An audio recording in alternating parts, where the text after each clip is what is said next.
አሜሪካ ዓለምን ጉድ ባሰኘ መልኩ የቬንዙዌላን ፕሬዝዳንት ይዛ ወጣችበት የ2 ሰዓት ተኩሉ ወራት የተዘጋጀችበት ኦፕሬሽን ለሊቱ ድቅድቅ ጨለማ ነበር። የካሪቢያን ባህር ሞገድ የቬንዙዌላውን የባህር ዳርቻ በለስላሳው እየገረፈ ለዘመናት የቆየ ሚስጥር የሚያወራ ይመስል ነበር።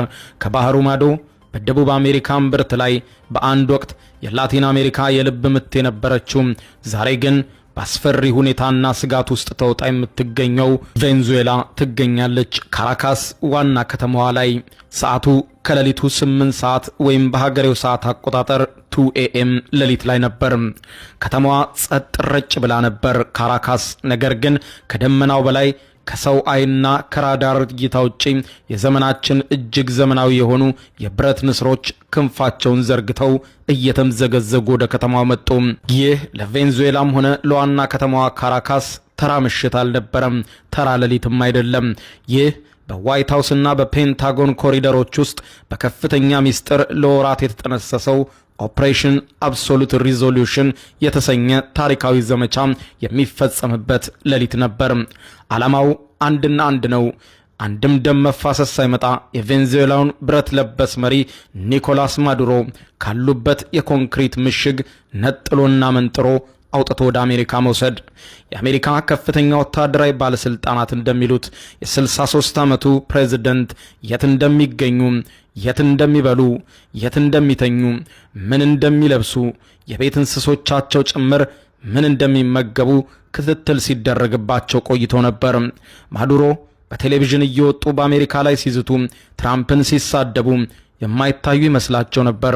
እኛ ግን የሚቀምሱትን ስኳር የሚጠጡትን ቡና ሳይቀር የማማሰል ያክል እናውቀው ነበር ብለዋል። እዚያም በታህሳስ ወር መጀመሪያ ኦፕሬሽን አብሶሉት ሪዞሉሽን የሚል ስያሜ የተሰጠው ድብቅ ዘመቻ እቅዱ ተነደፈ።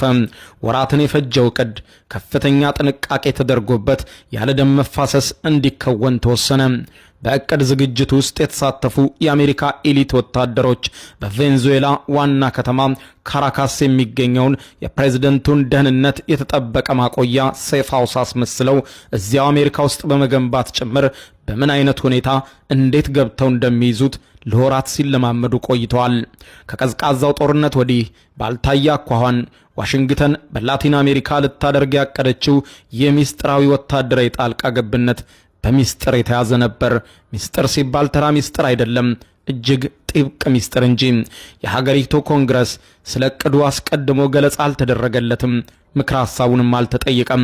የዘመቻው ሂደት በዝርዝር ተዘጋጅቶ ከተጠናቀቀ በኋላ ከፍተኛ ወታደራዊ ባለስልጣናት ጥቃቱን ለመሰንዘር አመቺ ሁኔታዎች እስኪፈጠሩ ቀናት መጠበቅ ነበረባቸው።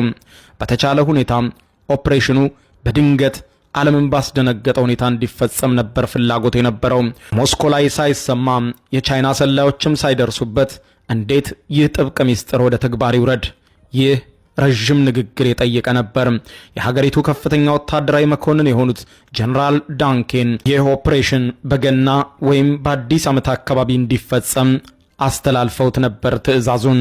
ነገር ግን በአካባቢው ላይ በሚታየው ደመና ምክንያት ለቅኝት ለስለላ አውሮፕላኖችም ሆነ ፕሬዝዳንቱን ለማጓጓዝ ሚስጥራዊውን ኦፕሬሽን ለመፈጸም ዳመናው አመቺ አልነበረም። ፕሬዝዳንት ትራምፕ ኦፕሬሽን